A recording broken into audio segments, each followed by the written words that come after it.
اللهم صل على سيدنا مولانا محمد كما تريد وترضى بأن تصلي عليه صلاة وسلام عليك يا رسول الله صلی اللہ تعالی علیہ وسلم۔ کیا بات ہے رضا اس چمنستان کرم کی، کیا بات ہے رضا اس چمنستان کرم کی، زہرا ہے کلی جس میں حسن اور حسین پھول، زہرا ہے کلی جس میں حسن اور حسین پھول۔ حضرات، آج کی یہ ہمارے 7ویں نشست ہے۔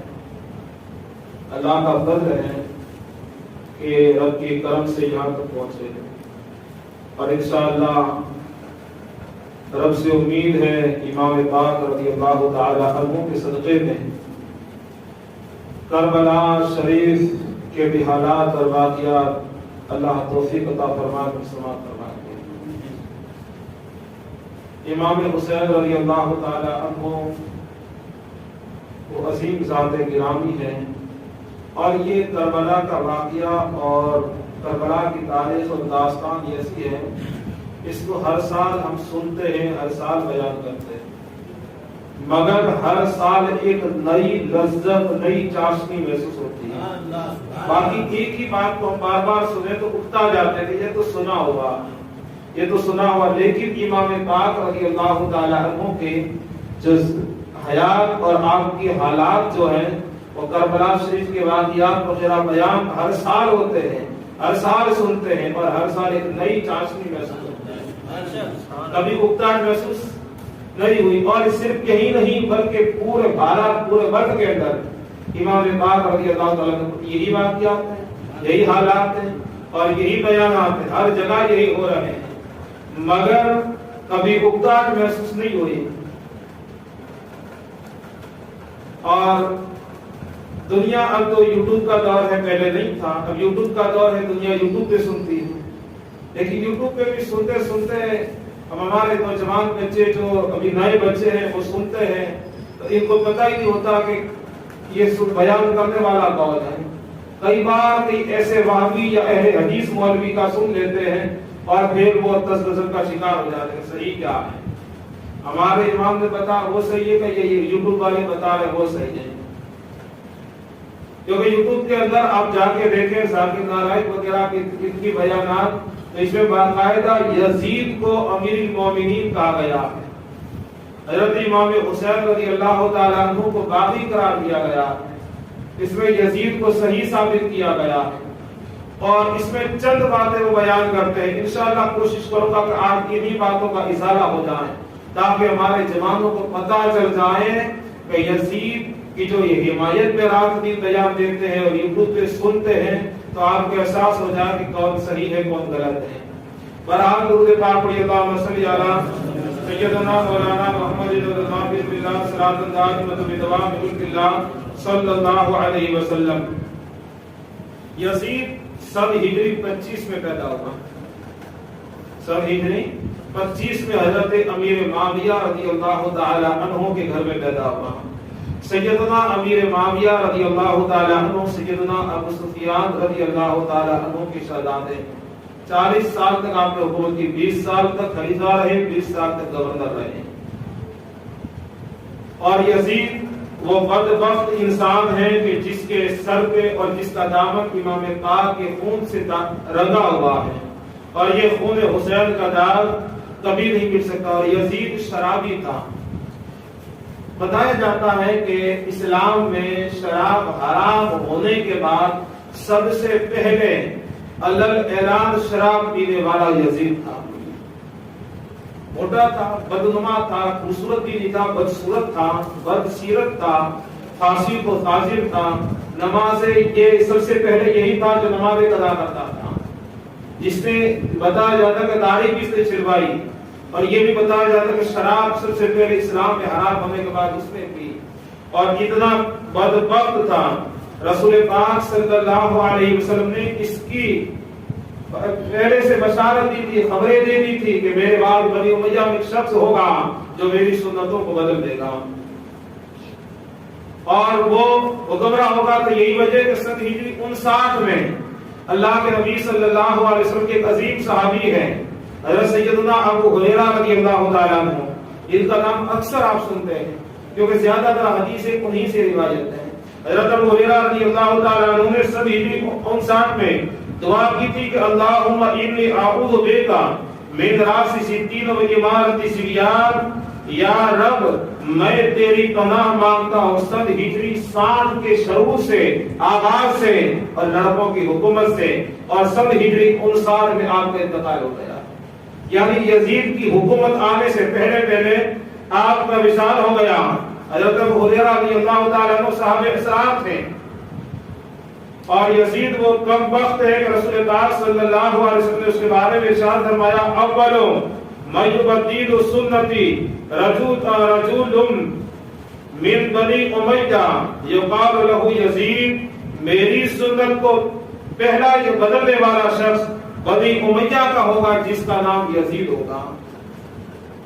میری سنت کو بدلنے والا پہلا شخص بنی امیہ میں سے ہوگا اور وہ یزید ہوگا۔ یہ پہلے میرے آقا علیہ السلام نے بہت پہلے خبر دے دی تھی، یہی وجہ تھی کہ حضرت ابو ہریرہ رضی اللہ تعالیٰ عنہ نے یہ دعا کی، اور سن ہجری 59 میں آپ دنیا سے رحلت فرما گئے۔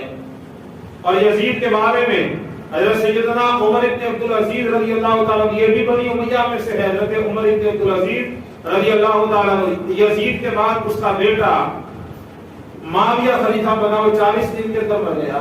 پھر اس کی جگہ پہ عبد الملک، پھر اس کی جگہ پہ مروان، پھر سلیمان، نہیں ولید کے بعد سلیمان، اور سلیمان کے بعد خلیفہ بنے حضرت عمر ابن عبدالعزیز، وہ بھی بنی امیہ میں سے ہیں۔ مگر محبت دیکھے امام پاک کی کہ آپ تشریف فرما ہے، مجمع لگا ہوا ہے، محفل سجی ہوئی ہے، اور کسی کہنے والے نے حضرت عمر ابن عبدالعزیز کے سامنے کہا امیر المومنین یزید بن معاویہ، یزید کو امیر المومنین کہا۔ حضرت عمر ابن عبدالعزیز نے فرمایا اسے 20 کوڑے مارے جائے، اس بدبخت کو اس نے امیر المومنین کہا ہے تو اس کو 20 کوڑے مارے جائیں، اور 20 کوڑوں کی سزا دی گئی۔ آج بھی اگر حضرت عمر ابن عبدالعزیز جیسے لوگ ہوتے تو ان ظالموں کو سزا دی جاتی جو یزید کی رات دن حمایت کرتے ہیں اور امام پاک کے خلاف بکواسیں کرتے ہیں۔ یزید تو وہ بدبخت انسان ہے کہ جس سے ہر دور میں جس کے خلاف لوگوں نے زبانیں کھولی ہیں اور جس کے خلاف فتوے علماء نے دیے ہیں اور لوگوں نے اس کی مذمت کی ہے، اور ایسے ویسے نہیں، بڑے اچھے لوگوں نے اس کی مذمت کی ہے۔ اعلیٰ حضرت امام رضا فاضل بریلوی رحمۃ اللہ تعالیٰ علیہ نے بھی لکھا ہے، امام اعظم ابو حنیفہ رحمۃ اللہ تعالیٰ صلی اللہ علیہ وسلم کی حدیث ہے ما من مسلمین یلتقیان فیتصافحان الا غفر لهم قبل ان یتفرقا، یعنی رسول پاک صلی اللہ علیہ وسلم فرماتے ہیں کہ دو مسلمان جب مصافحہ کرتے ہیں، یہ مصافحہ جو کرتے ہیں نماز کے بعد میں لوگ مصافحے ڈرتے ہیں کورونا ہو جائے گا، تو کورونا چلا گیا پھر بھی مصافحہ کرتے ہیں کورونا ہو جائے گا، کورونا میں مصافحہ نہیں کرتے، الحمدللہ ہم نے تو کورونا میں مصافحہ نہیں کیا تھا، ہم تو کورونا میں مصافحہ کرتے تھے، اور عید آئی تھی تو گلے بھی ملے تھے، کیونکہ ہمارا عقیدہ ہے کہ بیماری اور شفا دینے والا اللہ۔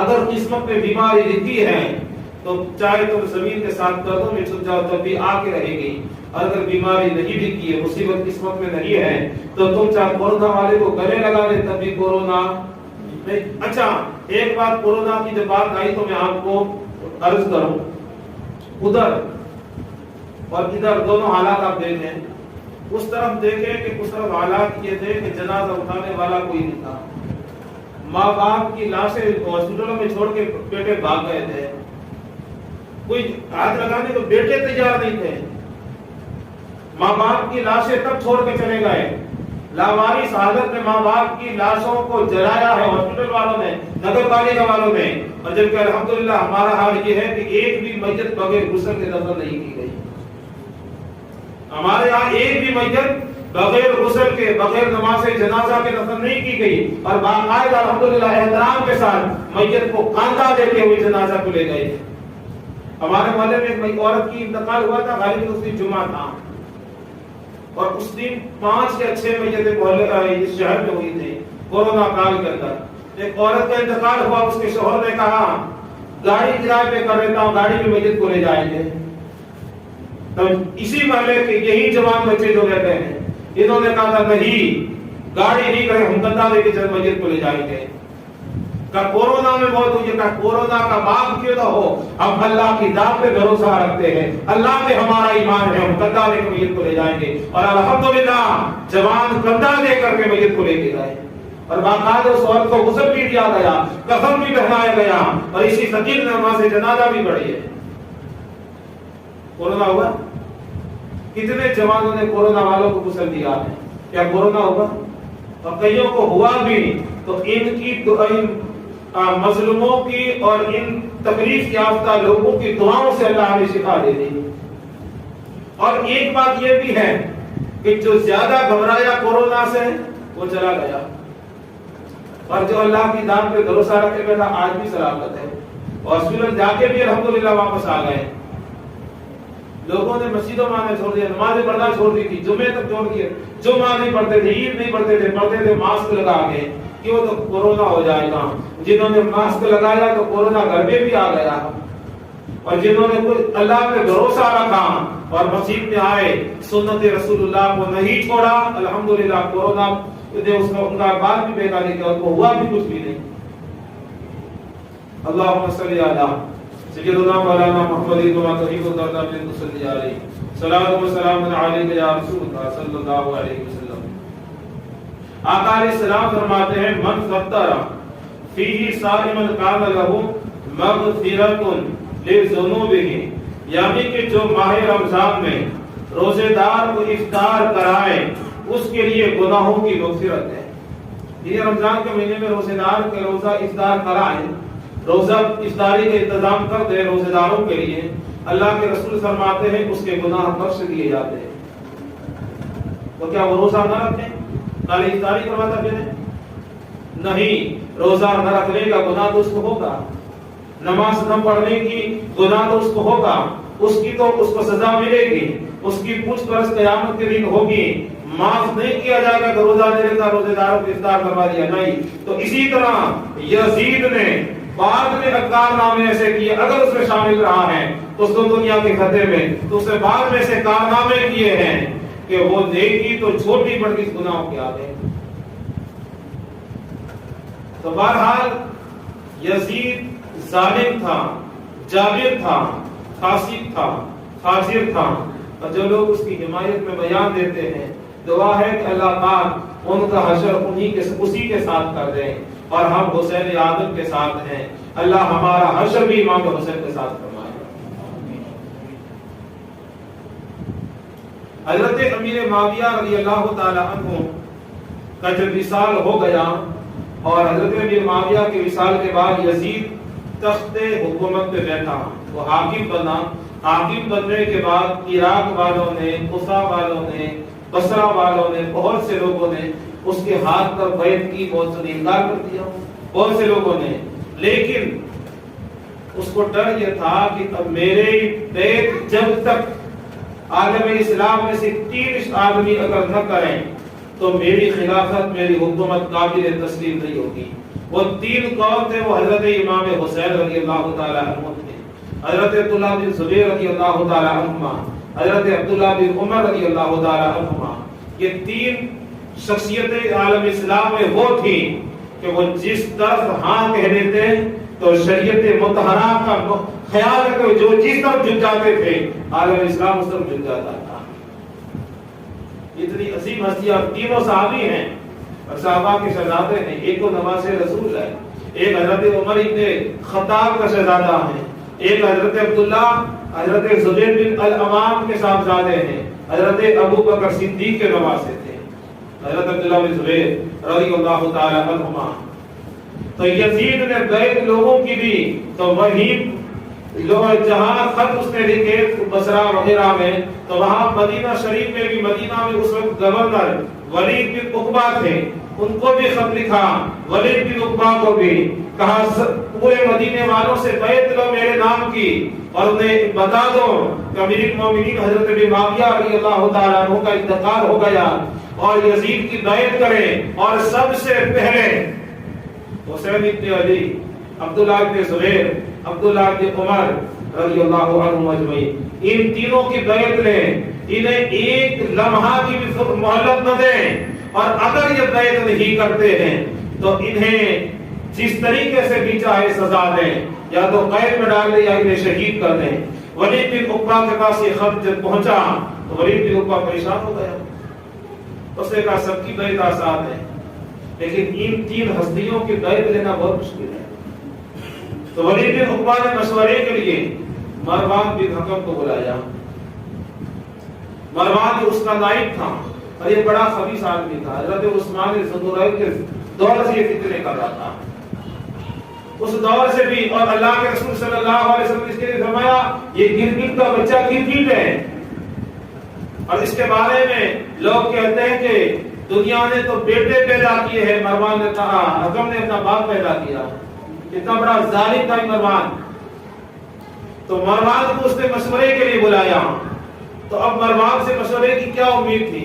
مروان نے مشورہ یہ دیا کہ ایسا کرے اسی وقت حسین ابن علی، عبداللہ بن عمر، عبداللہ بن زبیر کو بلاؤ اور اسی وقت سے بیعت لو، اگر وہ بیعت لیتے ہیں تو ٹھیک ہے، اور اگر وہ بیعت سے انکار کریں تو انہیں یا تو قید میں ڈال دو یا انہیں قتل کر دو معاذ اللہ۔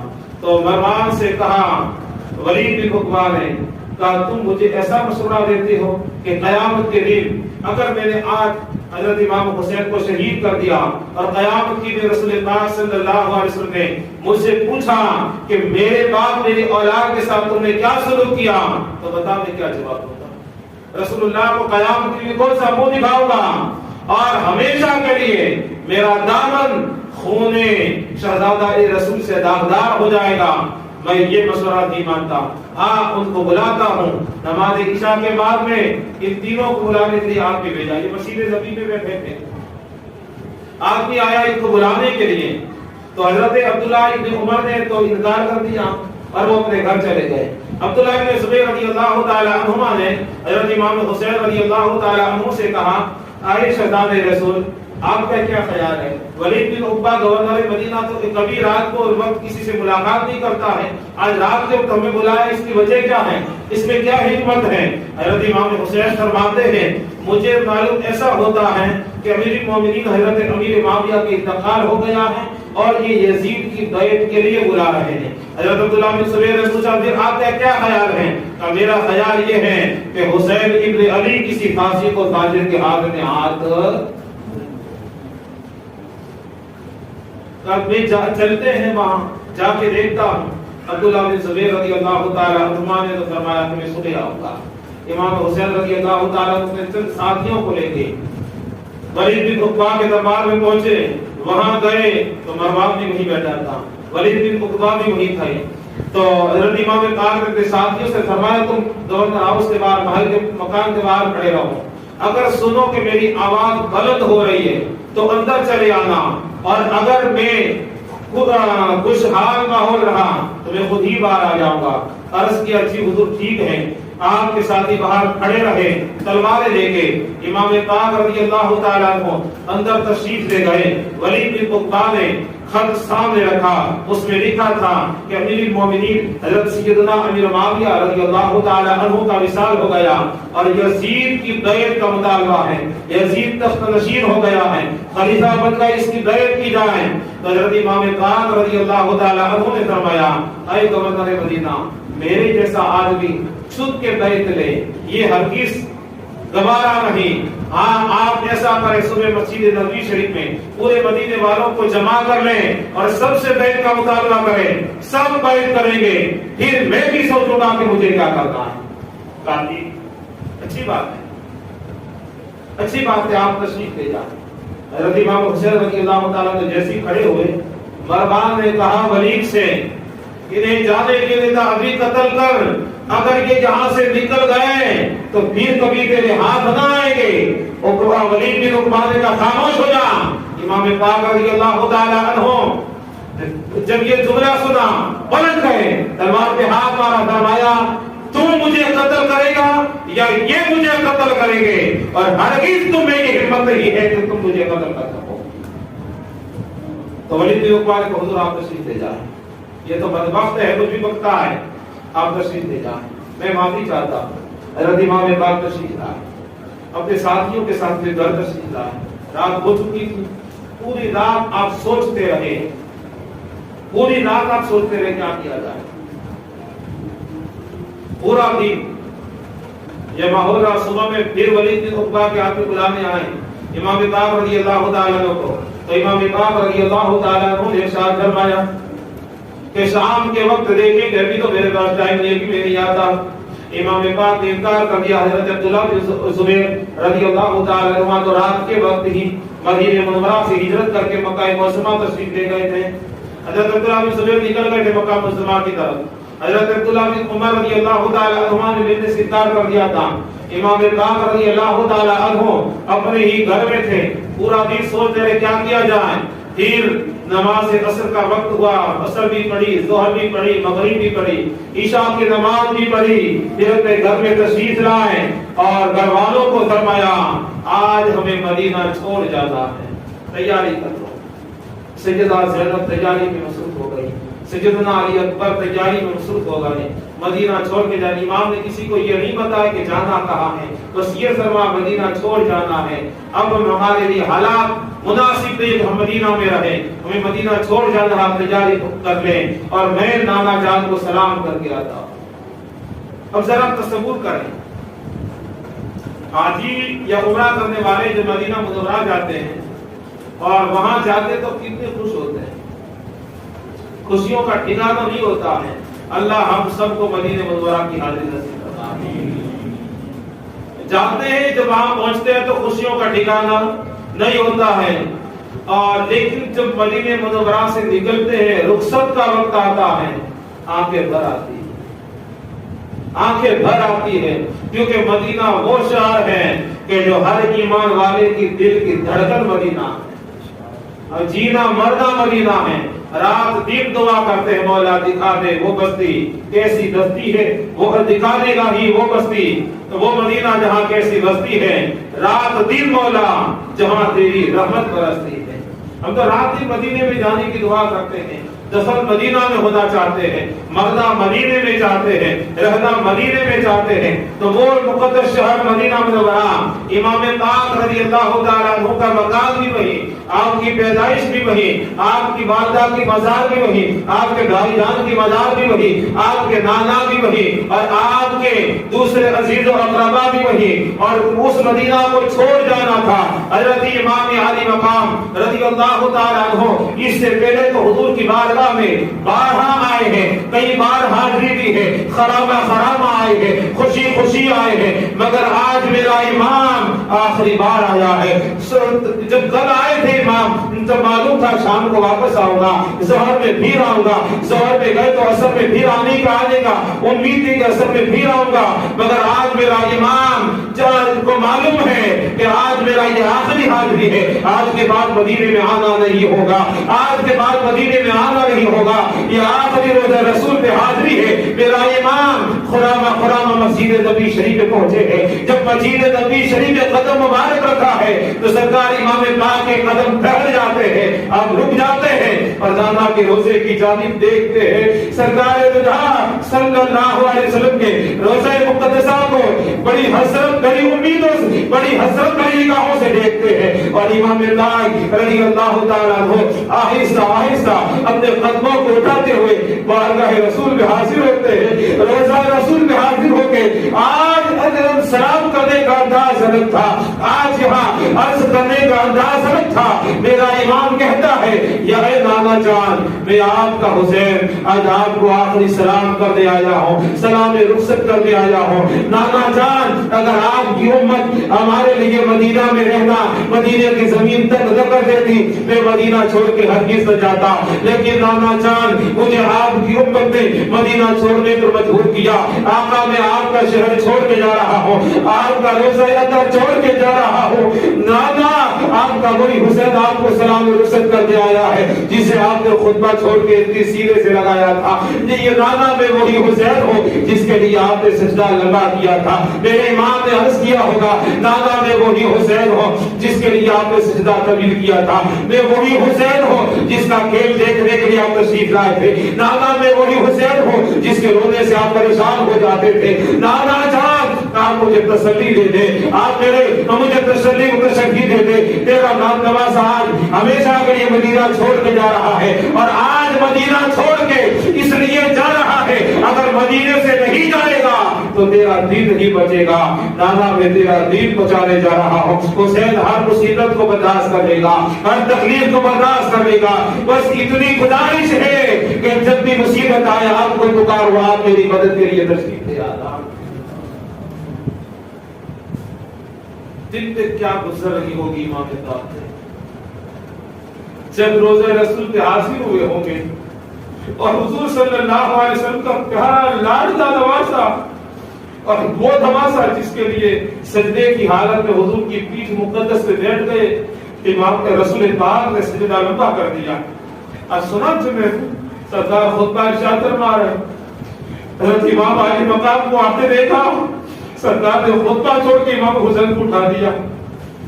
یہ وہ نواسا کہ جس کو یہ سرکار دو جہاں صلی اللہ علیہ وسلم رات دن دعا فرماتے, اور حضرت امام حسین رضی اللہ تعالیٰ عنہ کو کہ جن کے لیے لباس عید کے کپڑے جنت سے آئے, جو دھوپ میں سو جاؤ تو فرشتے سایہ کرنے لگ جائے, چولہے میں روئے تو جن کا چولہا فرشتے جلائے. اور کتنا پیارا نواسا. ایک مرتبہ حضور تشریف فرما ہے, حضور کی گود میں حضرت امام حسین رضی اللہ تعالیٰ عنہ کا بچپنا ہے, گود میں کھیل رہے, گود میں رسول پاک کی شہزادے حضرت سیدنا ابراہیم رضی اللہ تعالیٰ عنہ اور رسول پاک صلی اللہ علیہ وسلم کے نواسے امام حسین رضی اللہ تعالیٰ عنہ دونوں شہزادے حضور کی گود میں کھیل رہے ہیں. حضرت جبرائیل علیہ السلام حاضر ہوئے, عرض کی یا رسول اللہ, رب فرماتا ہے ان دونوں شہزادوں کو آپ کے پاس جمع نہیں رہنے دے گا, ایک کو واپس لینا چاہتا ہے. میرے رسول فرماتے ہیں جبرائیل اللہ کسے واپس لے گا؟ میرے حضرت جبرائیل عرض کرتے یا رسول اللہ وہ آپ کی مرضی پہ موقوف ہے, آپ چاہے تو حسین کو واپس کر دیں, چاہے تو ابراہیم کو واپس کر دیں. میرے آقا علیہ السلام نے فرمایا جبرائیل اگر حسین کو واپس کرتا ہوں تو تکلیف مجھے ہوگی, اگر حسین کو واپس کرتا ہوں تو فاطمہ اور علی کا بھی دل دکھے گا, حسن بھی تڑپے گا, زینب بھی روئے گی, اور میرے مجھے ہر دم برداشت ہے مگر فاطمہ کا رونا مجھے برداشت نہیں ہے. اے جبرائیل حسین کو رہنے دے, میں ابراہیم کو واپس کرتا ہوں. سرکار دو صلی اللہ علیہ وسلم نے اپنے نواسے کر اپنے شہزادے کو قربان کر دیا. یہی سے پتہ چلا کہ یہ کتنا عظیم نواسا ہے جس پہ رسول اللہ نے اپنے شہزادے کو قربان کیا. حضرت ابراہیم رضی اللہ تعالیٰ عنہ کا تین بعد انتقال ہوا. اتنا عظیم ہے میرے رسول کا یہ نواسا کہ میرے آقا نے ان پر اپنے شہزادے کو قربان کر دیا. آج وہی نواسا سلام رخصت کر دیا جا. امام پاک رضی اللہ تعالیٰ عنہ کی آنکھوں سے آنسو بہ رہے تھے. ادھر امام تڑپ رہے تھے, مچل رہے تھے. میرے آقا علیہ السلام کی قبر انور میں کیا حال ہوگا اور عاشق ہی اندازہ لگا سکتے ہیں. حضرت امام حسین رضی اللہ تعالیٰ عنہ زار و قطار روتے ہوئے عرض کرتے آقا آپ کا نواسا جا رہا ہے. میرے آقا جانتے تھے کہ میرا حسین مدینے سے جانا بدل کے کبھی نہیں آئے گا, اور صرف حسین ہی نہیں, حسین کے بیٹے بھی واپس نہیں آئیں گے, حسین کے شہزادے بھی واپس نہیں آئیں گے جو قافلہ جا رہا جب واپس آئے گا تو ان کے ساتھ حسین بھی نہیں ہوں گے, ان کے ساتھ میں علی اکبر بھی نہیں ہوں گے, قاسم بھی نہیں ہوں گے, علی اصغر بھی نہیں ہوں گے, عباس بھی نہیں ہوں گے. حضرت امام پاک رضی اللہ تعالیٰ عنہ میرے آقا علیہ السلام کے دربار میں سلام عرض کرنے کے بعد مسجد نبوی سے آہستہ آہستہ آہستہ آہستہ باہر نکلتے ہیں. اور جب مسجد نبوی شریف سے باہر نکلے تو خیال آیا میں اپنی امی کو بھی آخری سلام عرض کر لوں. چاندنی رات ہے. حضرت امام علی مقام امام حسین رضی اللہ تعالیٰ عنہ مسجد نبی شریف سے نکلے سیدھے جنت البقیع پہنچے.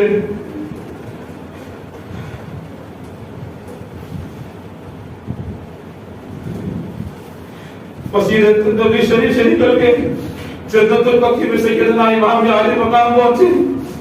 چاند کی رات ہے، دور سے اپنی ماں مکرمہ سیدہ طیبہ طاہرہ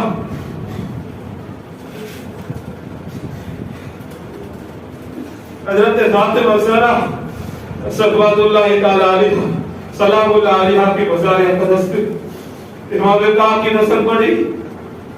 میرے امام کے ہاتھ رک نہیں رہے تھے. ابھی جان کی قبر میں مقدس کے حاضر ہوتے ہیں، آنکھوں سے آنسو بہ رہے ہیں. عرض کرتے ہیں ابھی جان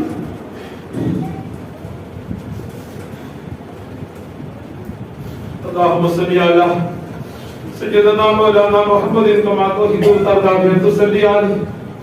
صلاة وسلام عليك يا رسول الله صلى الله تعالى عليه وسلم. الله رب محمد صلى الله عليه وسلم، نحن عباد محمد صلى الله عليه وسلم. ماں تو ماں ہوتی ہے. میری ماں اپنی ماں کی قبر مقدس پہ حاضر ہوئے.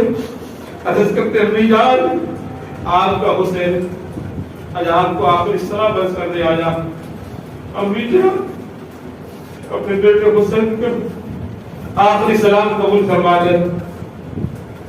امی جان آپ کا بیٹا پلٹ کے نہیں آئے گا. امی جان آج میں جا رہا ہوں، صبح شام آپ کی مزار پہ حاضری دینے آتا تھا. امی جان اب میں پلٹ کے نہیں آؤں گا.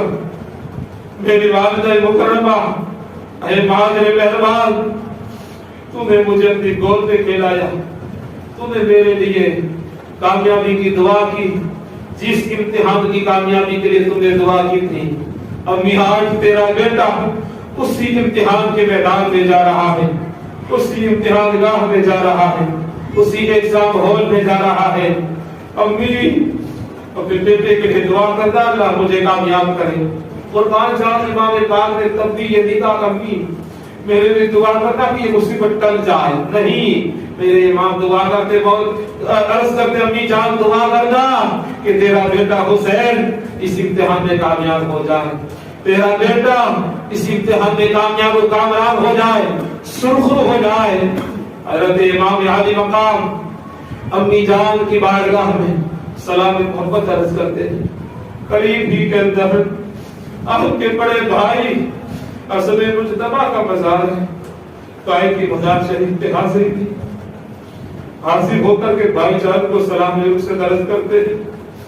آخری سلام اپنے بھائی کو عرض کرتے ہیں اور پھر وہاں سے نکلے اپنے چھوٹے ننھے ماموں حضرت ابراہیم کی قبر انور پہ حاضر ہوئے. عرض کرتے ماموں جان تیرا بھانجا آج تیرا قرض چکانے جا رہا ہے. نانا جان نے میرے پہ تم کو قربان کیا تھا، آج وہی تیرا بھانجا تیرے بابا کے دین کو بچانے کی خاطر جا رہا ہے. آج تیرا بھانجا حسین نانا کے دین کی حفاظت کے لیے جا رہا ہے. تیرے بابا پہ نازل ہوئے کتاب اللہ کلام اللہ قرآن کریم کی حفاظت کے لیے جا رہا ہے. اب ماموں جان کے لیے دعا کرنا. میری ماں مسجد جنت البقیع سے نکلے، اپنے خالہ کو سلام عرض کیا، اپنے ماموں کو سلام عرض کیا، اپنی والدہ مکرمہ کو سلام عرض کیا، اپنے بھائی کو سلام عرض کرنے کے بعد وہاں سے نکلے ہیں اور پھر مڑ کے گنبد خضرا کی جانب حسرت بھری نظروں سے دیکھتے ہیں، آنکھوں سے آنسو بہ جاتے ہیں، قدم اٹھاتے ہیں. میرا امام اپنے نانا کی گنبد کا آخری بار دیدار چیت کر کے کرتے ہیں اور سیدھے کر کے آتے ہیں. ذرا تو الگ ہی نظارہ تھا گھر کا، تو ایک الگ ہی ماحول تھا. اب ایسا ماحول تھا کہ مکمل بیان کرنے کی مجھ میں ہمت ہے اور شاید سننے کی آپ میں بھی ہمت نہیں ہوگی.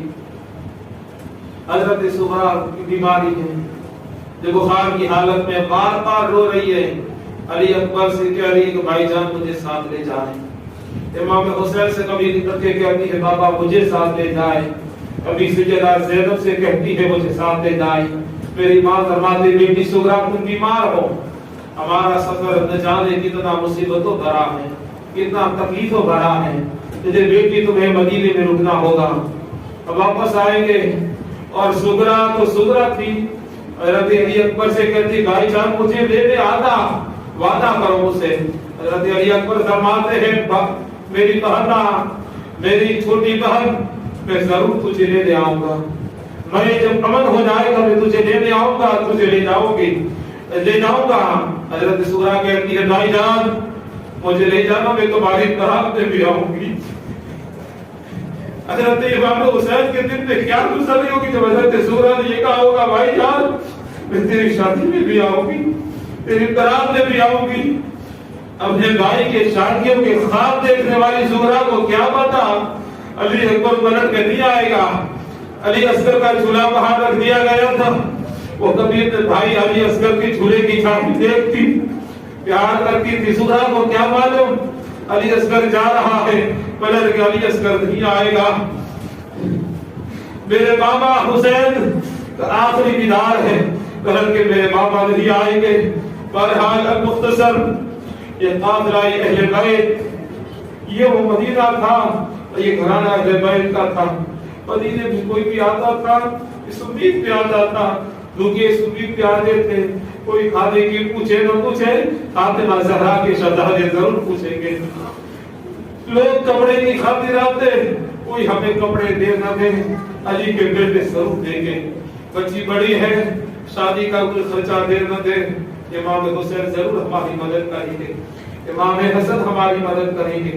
لوگ یہاں فاطمہ زہرا کی دہلیز پہ آتے تھے، حضرت فاطمہ زہرا کے مقام پہ آتے تھے، یہاں سے امید تھی مدد کے لیے آتے تھے۔ یہاں سے کئیوں کو کپڑے دیے گئے، کئیوں کے گھر پہ گھر چلتے تھے، کئیوں کے کھانے کا راشن یہاں سے دیا جاتا تھا۔ مگر آج زمانے نے ایسی گڑبڑ بدلی، حالات ایسے ہوئے، اہل بیت اطہار اسی مکان سے آج رخصت ہو رہے ہیں، اور وہ بھی واپس آنے کے لیے نہیں، ہمیشہ ہمیش کے لیے امام حسین مدینہ چھوڑ کے جا رہے ہیں۔ جب قافلہ چلا ہے حضرت محمد بن حنفیہ جو آپ کے بھائی ہیں ان سے ملاقات ہوئی، حضرت عبداللہ بن متی سے ملاقات ہوئی، پھر امام حسین رضی اللہ تعالیٰ عنہ المختصر مدینہ منورہ سے جب نکلے ہیں تو پیچھے مڑ مڑ کے بار بار دیکھ رہے تھے، پیچھے مڑ مڑ کے دیکھ رہے تھے۔ سیدہ زینب کہتی ہے بھائی جان اس سے پہلے بھی آپ نے مدینہ منورہ سے پیدل چل کر 25 حج کیے ہیں، مگر اتنی حسرت سے نانا کا گنبد کبھی نہیں دیکھا، اتنی حسرت سے نانا کا گنبد کبھی نہیں دیکھا۔ آپ آج اتنی حسرت سے دیکھ رہے ہیں۔ امام باپ بھی دل میں خیال کرتے ہوں گے کہ بہن کو کیسے بتاؤں کہ بہن میں ہمیشہ کے لیے دین الہی پہ دین اسلام میں قربان ہونے جا رہا، ہمیشہ کے لیے نانا کا گنبد چھوڑ کے جا رہا ہوں۔ بہرحال امام پاک رضی اللہ تعالیٰ عنہ مدینہ منورہ سے روانہ ہوتے ہیں، مکہ معظمہ پہنچتے ہیں۔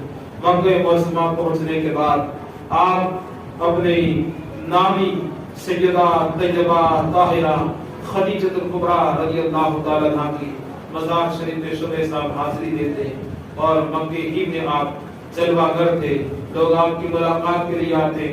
حضرت عبداللہ بن زبیر جو پہلے سے پہنچ گئے تھے انہیں پتا چلا تو وہ بھی ملاقات کے لیے آئے، مدینے کے حالات پوچھے، اور پھر ان کے درمیان گفتگو ہوتی رہی۔ پھر انشاءاللہ کل بیان ہوگی، خدا کے خطوط ہیں، امام مسلم کا کوفہ جانا ہے، آپ کی شہادت ہے، دونوں شہزادوں کی شہادت ہے، انشاءاللہ عز و جل وہ کل اللہ نے اگر زندگی عطا فرمائی تو ان کا ذکر کریں گے۔ میں رب کی بارگاہ میں دعا کرتا ہوں کہ مولا تبارک و تعالیٰ امام حسین کے صدقے ہم سب کی مغفرت فرما اور ہماری حاضری قبول فرما، امام پاک کے صدقے میں مدینہ شریف کی حاضری نصیب فرما۔ میرے مولا ہمارے ماں باپ کی مغفرت فرما، ہمارے بھائیوں بہنوں کی مغفرت فرما، ہمارے بیوی بچوں کی مغفرت فرما، ہماری آنے والی نسلوں کی مغفرت فرما، مسلک اعلیٰ حضرت کو استقامت عطا فرما۔ آمین وما علینا الا البلاغ المبین۔ السلام علیکم ورحمۃ اللہ وبرکاتہ۔